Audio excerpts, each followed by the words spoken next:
Thank you, Arno, and thanks to Mariah, too, for organizing this symposium. How do I switch? I thought that was just... Yeah, I have the mouse. Thank you. Okay, so in this presentation, I will show how brain and cognition change continuously through life. So I will focus not only on early life stages, but also on aging, and how there are neurodevelopmental origins of also characteristics of brain and cognition observed at later life stages. I will point to some similarities of patterns in development and aging, and finally, I will discuss methods to study whether early life factors change our ability to change later in life. So in my group, which I want to thank for all the amazing work, we do currently follow about 1,500 persons in the age range 4 to 95 using repeated MRI and experimental and standardized assessments to quantify changes and age differences in brain and cognition. And so what we see typically is something like this. So here we have 1,000 from our studies, and we can see that for white matter volume and visospatial reasoning, there is this apparent increase early in development, and then there is an apparent decrease in aging. So you have these age trajectories, but equally apparent are these enormous individual differences also within any given age group, perhaps especially apparent in development and in aging. So whereas one 80-year-old has this very low white matter volume, another has above average for young adults. So this really begs the question if we can influence these trajectories and when. And so really this guy, was he always among the lower, or was he once up there and then something happened that caused him to decline? So this is all about the timing of influences. And in order to understand the timing of influences, we do need a lifespan approach. Until recently, most studies investigating modifiable risk factors in cognitive decline and dementia were actually focused very much towards older age. And I think this is some of the background for this kind of pessimistic message in the 2010 NIH State of the Science report, where they concluded that there was really insufficient evidence to support means for prevention of cognitive decline or Alzheimer's. So this sort of turned a couple of years ago with the Lancet Commission's report, where they stated that by incorporating potentially reversible risk factors, not only from older age, but through the lifespan, they calculated that more than a third of dementia cases might theoretically be preventable. Well, that can be discussed, but you see that this life course model is coming true. And then now in the recent World Health Organization guidelines for risk reduction of cognitive decline and dementia, they also state that you need more research into the timing of impacts. But they use as their example, unfortunately, only midlife versus late life factors. I do think that we need to get the very early life stages in here. And remember, from Petra's presentation, I think it should be sufficiently clear that the brains that we have early on, they're not just something you have as a baby, they're really for life. And I think that risk factors for aberrant development are also risk factors for poor function in aging. If for no other reason, if you start out low, you will, with neurodegenerative changes in aging, sooner rather than later fall below a functional threshold. So we like to say that aging starts in the womb. And I don't really need to go through this because Petra did it so excellently. But of course we know that the fundamentals of the brain form very early in gestation. And while this may not be activity dependent, of course, it is vulnerable to various exposures. So this means that factors influencing brain and cognition for a lifetime may be at work before one is born. And I think whatever age you're studying the brain at, whether that be in childhood, in young adults, or in older adults, we need to keep in mind that we're studying the system that is formed early on, and the brain really reaches about 90% of its maximal size before school age even. So we need to look to development always. And in my group, we have been studying children born to mothers who have been using opioids and various drugs during pregnancy, who have an addiction disorder, and we have seen in these children cerebral lower neuroanatomical volumes, and also a higher mean diffusivity and lower fractional anisotropy at various stages. And when we follow these children through childhood, adolescence, and even young adulthood now, we do not really see very much evidence of catch up. What we rather see is persistent differences, and in some cases, differences might even appear, as we see here for girls who, relative to a control group, has lower cognitive functioning becoming more apparent in school age only. So some have asked me whether these differences in the brain, for instance, could be due to some genetic vulnerability that can make these mothers more easily get an addiction disorder. And that could, of course, be, but we don't think so, because when we have been fortunate enough to be able to study children born to mothers who have been through detoxification during pregnancy, we have seen no trend or any tendency at all towards these neuroanatomical gross differences. So what's more then is that in these babies, then they have had normal birth weight. There is no longer a significant difference relative to the control group in birth weight. And I think birth weight in and of itself may be a factor of importance. We know that on average there is lower birth weight in a number of neurodevelopmental disorders. And so we sought to study if the normal variation in birth weight had an impact. And we did this in the US Pediatric Imaging and Neurocognitive Genetics study in 628 children, and looked at variation in normal birth weight towards brain development in the age range 3 to 21 years. And we saw that there was a positive relationship between birth weight and extent of cortical area in these broad regions, and also with caudate volume.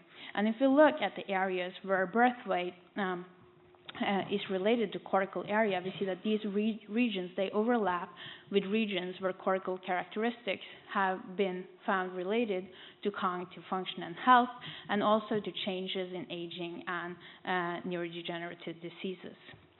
So we have further studied some similarity of patterns in development and aging in various studies. Our colleague Xia Shen at UCSD, she used twin data and found that the adult cortex could be divided into regions of maximal shared genetic influence, such as seen here. And so we went on to ask the question whether cortical change in development and aging follow these same genetic divisions. And as you can see here, there is ample change in cortical thickness in these various age groups. And what we found was that indeed that the cortical thickness changes in both development and aging, they mapped very closely on to these genetic correlations. So perhaps this tells a lasting impact on the cortical organization. And further, Gwen Douad, she has been studying brain structural variation with a data-driven approach in about 500 of our healthy participants in the age range 8 to 85.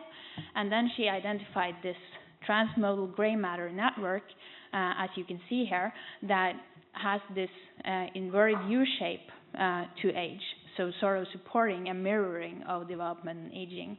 And we see that this network maps closely on to areas found to be atrophic here in blue in Alzheimer's disease. So it's known from epidemiological data and lots of such studies that early life factors are related to cognition in late adulthood. This is known, for instance, from the Helsinki birth cohort study, where they found that even late preterm birth constituted a risk for neurocognitive impairment in late adulthood. And from Swedish Army draft data, they found that having both low cardiovascular fitness and low cognitive performance at age 18 yielded a 7-fold risk of early onset dementia and an 8-fold risk of mild cognitive impairment at age 60. And of course, we know from the Lothian birth cohort that general cognitive ability, as measured at age 11, is a very good predictor of your cognitive ability as measured at age 70 or age 90. There's a correlation of about 0.70. And this is so despite there are huge cognitive changes in aging. So we sought to identify what's the neural substrate of this apparent stability in change. And in this study, we had about 1,000 persons from 4 to 88, most of whom had been followed longitudinally, in this case up to 6 years, and half of them were recruited through the Norwegian Mother and Child Cohort study, so we were able to study also early life and prenatal factors. And what we did first was that we just related extent of cortical area to cognitive ability, and we found that, well, in the child sample, this was related across much of the cortical mantle.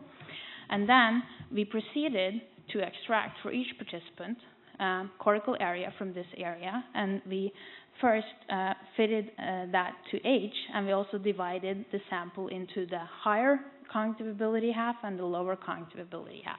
And then you see this age relationship where there is an increase in cortical area to begin with, and then there is a decrease. This was very much expected, and also there is somewhat higher cortical area in the higher cognitive ability group. But what is interesting here is that these trajectories of these two groups, they are completely parallel throughout the lifespan. So there is no interaction with age, and this sort of tells us that what you have early on has an impact throughout life. And then we looked into the mother and child cohort study towards variables that could sort of be explanatory in this. And we chose to look at gestational age and birth weight, and also APGAR score and parental education and income, and whether there was single parenthood or not. And the only things that related here was that birth weight was positively related to cortical area of this region that mapped onto cognitive ability. And then there was also a relationship to be expected between parental education and cognitive ability. But for this cortical area relationship, we found that it was really driven by the normal variation. When we excluded the few children with low birth weight, it only increased somewhat in strength. So what we are looking into now are whether early or genetic factors, how do they work on the brain through life? Because one tends to think of genetic risk for degenerative diseases as something that hits you in older age, but this is really so. So it's really unknown whether this is a matter of atrophy or if it's also perhaps a matter of offset. So we looked at the polygenetic score, risk score for Alzheimer's disease, and also apolipoprotein E, allelic variance, where we know that the epsilon 4 is the risk allele.